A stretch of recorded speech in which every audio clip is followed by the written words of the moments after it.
Alright, welcome back to another video. This is going to be a review of the GM Command Space. I know you can't see it because the artwork's in front of the S, but that's what it says. Now, in case you don't know, what this is supposed to be is a command unit or a commander unit that goes into battle and commands the regular GMs, which look like that.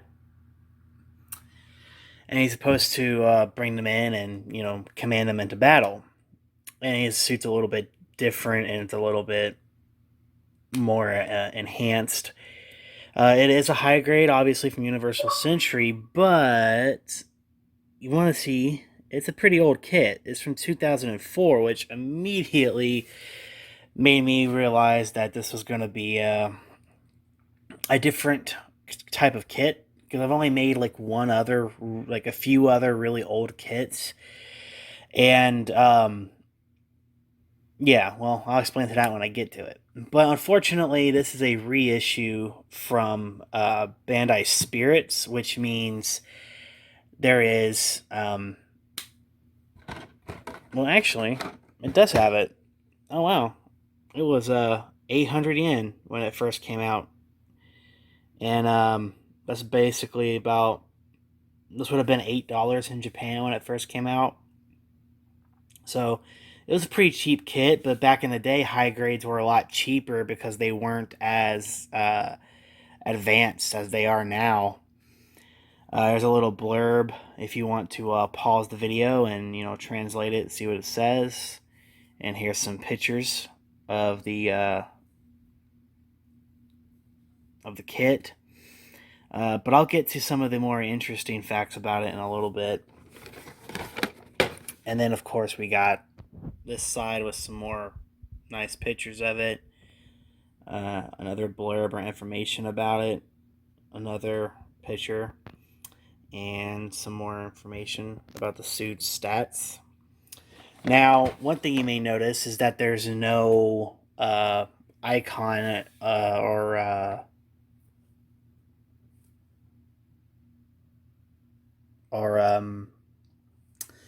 series logo anywhere, and that's because, as far as I know, this suit was not a part of any show. I don't think it was. I don't remember, but I don't think it was. But I do know that that there's at least a PlayStation 2 game that has this guy in it. I don't know too much about that game. I never played it, unfortunately. So I can't tell you anything else about it, but I do know there's a game that has him in there. But as far as I know, that's the only source of media that he's in, besides maybe a manga or something. But I don't recognize him in any show, so there you go. Anyways, that's it for the box. We're going to move on to the kit, but one last thing is um, the artwork is okay. Personally, it's not that great. I'm not a huge fan of this one. I think it's a little weak. It just shows a picture of the suit, and that's it. Like, you get a front and a back picture, and then you get a Dom and a Gelgoog in the back, and that's all you have. Um, not It just doesn't have a punch to it. It's just kind of weak.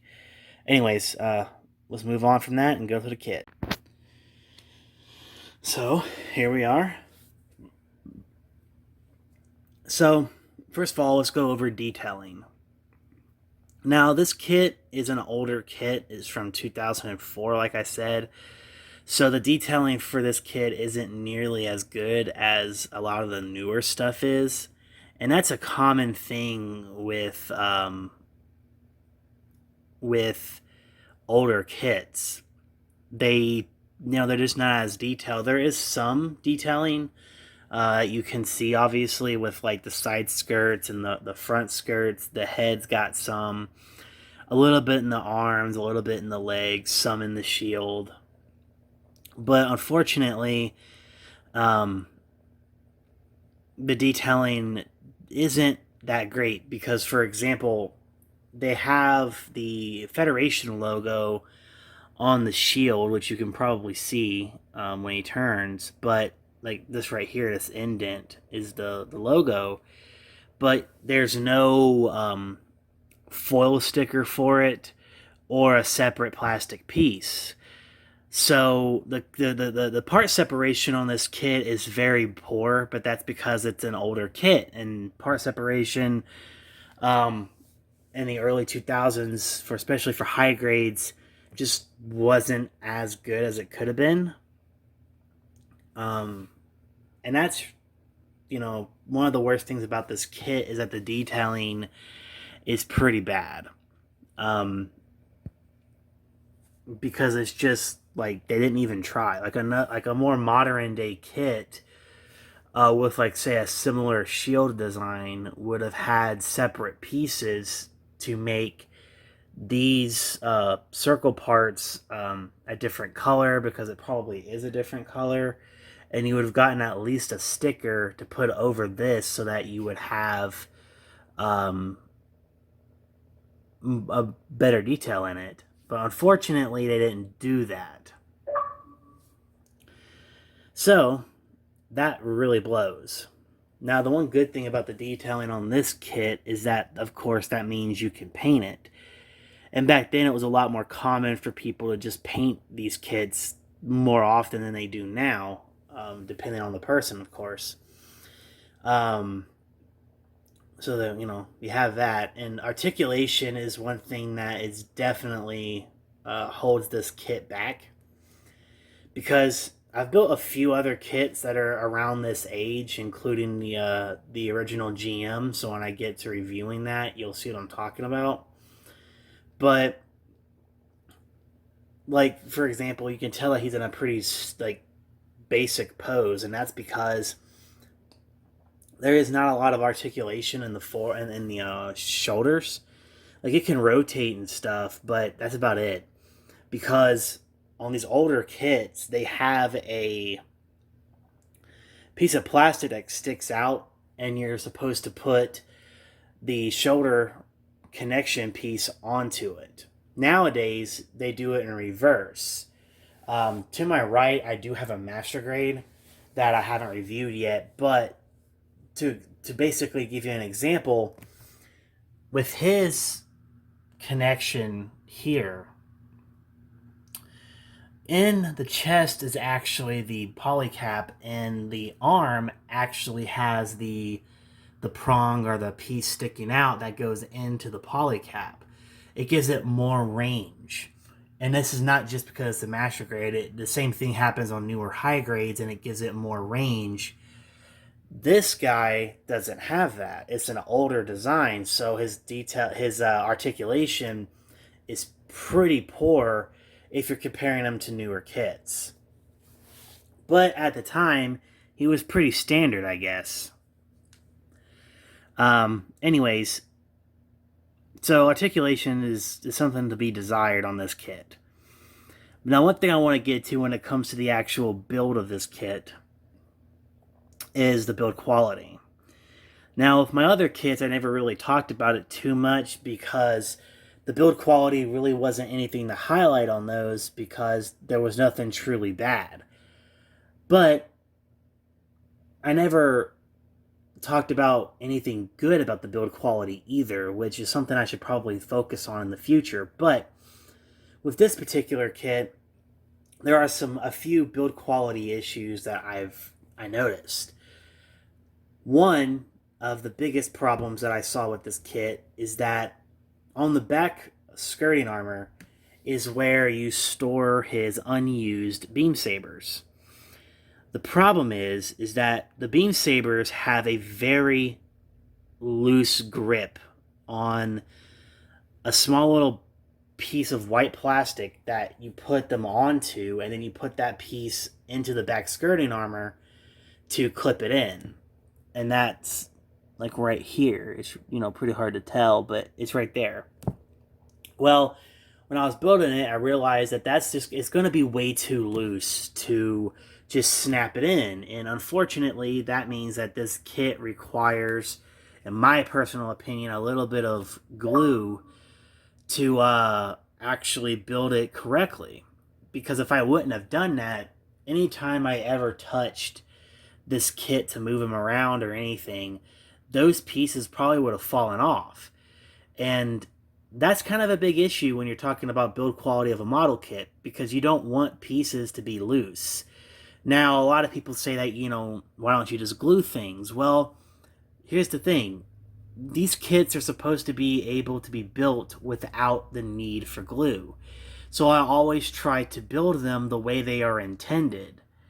If the intended nature of a kit is to not need glue, I want to build it without glue. And if I ever at any point have to reach for glue, that is a problem with the build quality, even if it's just a small amount.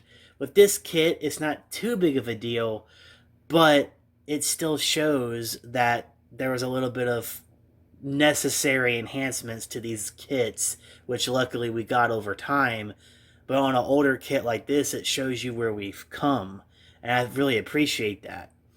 Another build quality thing I noticed was this antenna that's supposed to basically be an enhancement for commander units to basically connect to the majority of his squadron that he's assigned to basically be able to contact him and talk to him. The problem is that the way they show you in the manual to put it in is just to push it in, and that is technically what you do. The problem is that I noticed that unfortunately the hole that the prong's supposed to go into is far too small. So I actually had to modify that by taking the knife and carving a bigger hole. And when I did that, it went in smoothly, and it's nice and tight. It's not loose. So I did it just enough to where the piece went in there correctly, and not so much to where the piece is too loose. That means I had to do more modification to the kit to make it function the way it's supposed to, which is another problem with build quality. I know a lot of people may not think that that's a big issue, but when you're talking about a model kit, it is a big issue, because build quality is one of the things that you look for. You don't want a poorly constructed kit, because over time, you'll probably have to do more work to it to make it last longer and look better. So now that that's out of the way, let's talk about, of course, his accessories. Now, he's an older kit, and he doesn't really come with a whole lot of extra accessories. But obviously, he has a few. So the main thing about this kit that I really like, of course, is the rifle.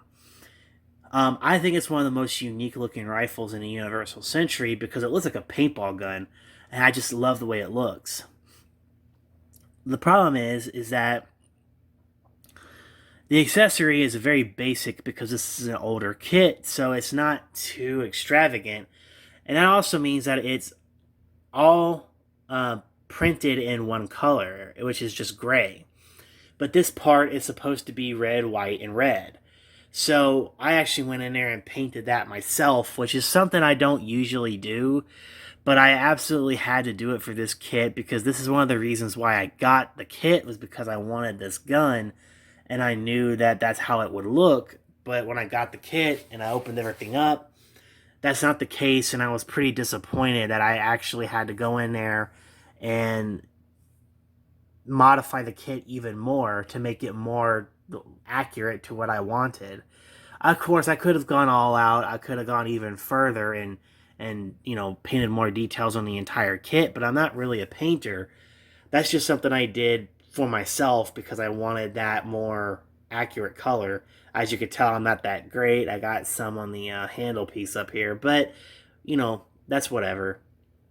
Now, one thing I do like about this gun, because there's no handle guards anywhere, you don't have to undo the hand and then put that piece in there and then close the hand back up like you do for the majority of high grades.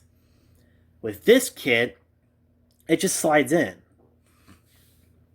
That's something you see on like SDs, not too often on high grades, but it happens. One of the very few kits I've ever had that does that.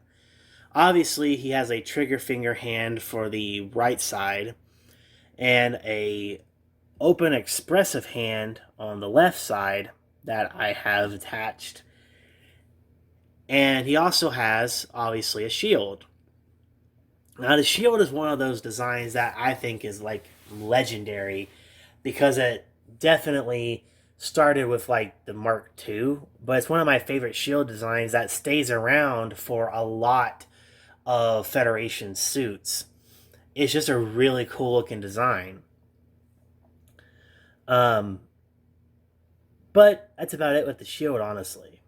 Now, it does have a piece in here that you can use to make him hold the handle for the shield if you want, and that's what his other one of his other accessories is a holding hand for that handle, which is this one right here.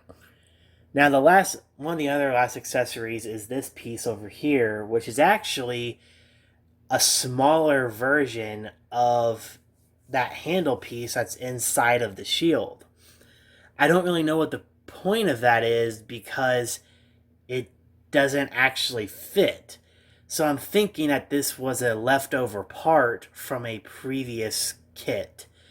I'm not exactly sure. I didn't look through the manual beforehand like I usually do to see if this was a leftover part.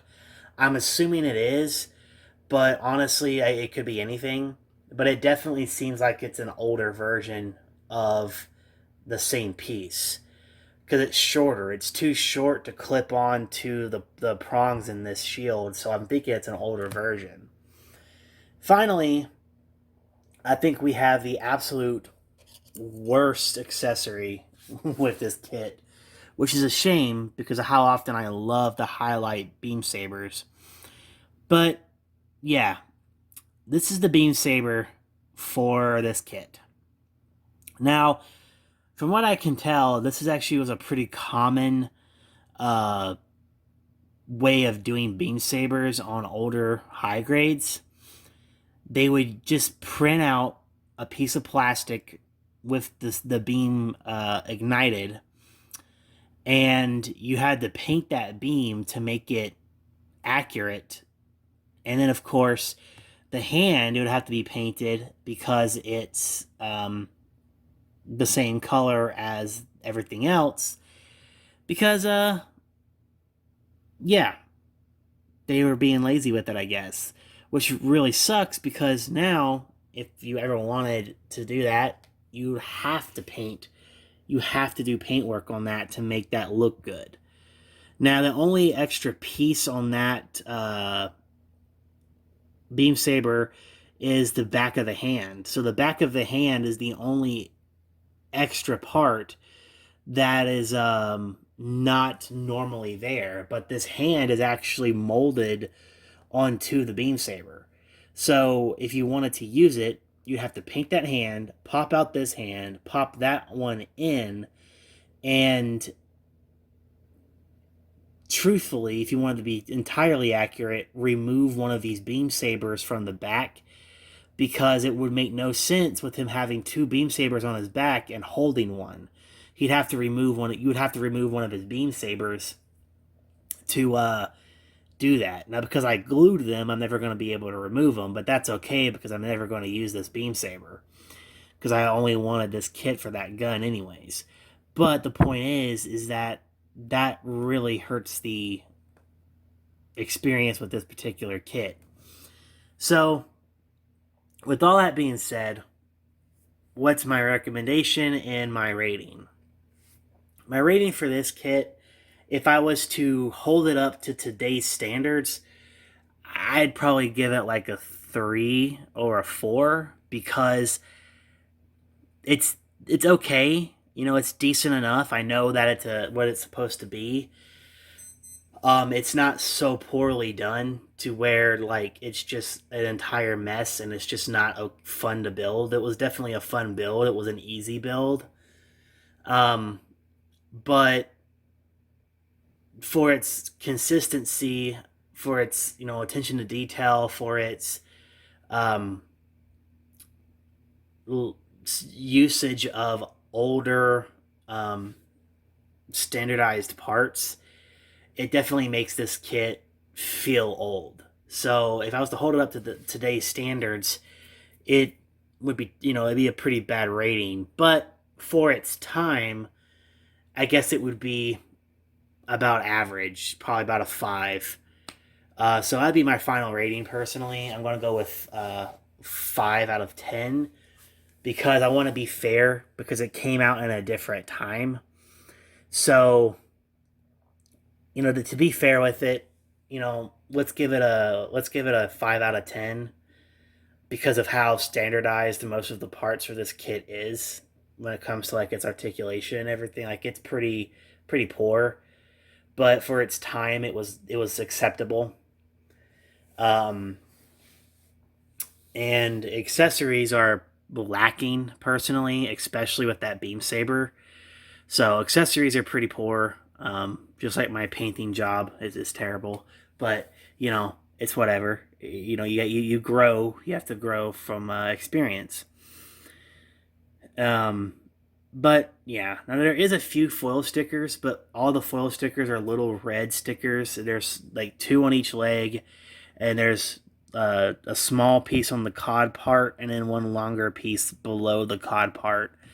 But those are the only stickers that are on the kit, which I'm honestly impressed by because usually older kits that have lack of color separation have a lot more foil stickers to cover that up.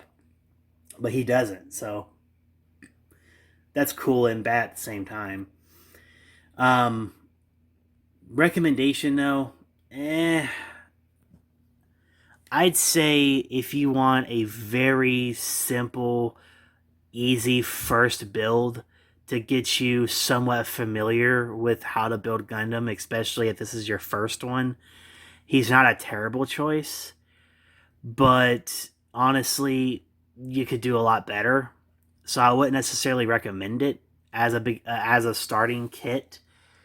I would recommend this for possibly customizers, but primarily people who do dioramas, especially if you want a GM to stand out amongst the regular GM troops. That would definitely happen with this kit because he's supposed to. He's supposed to be the commander. But other than that, unless you're a hardcore GM fan like I am, or someone who's trying to complete, all the Gundams, you're trying to get all the kits, all the Gunpla. Um, if you're not a collector, if you're not a diorama person, or if you're not a hardcore GM person, personally, I would skip it. So for your average builder or a beginner or customizer, maybe you want to pass it.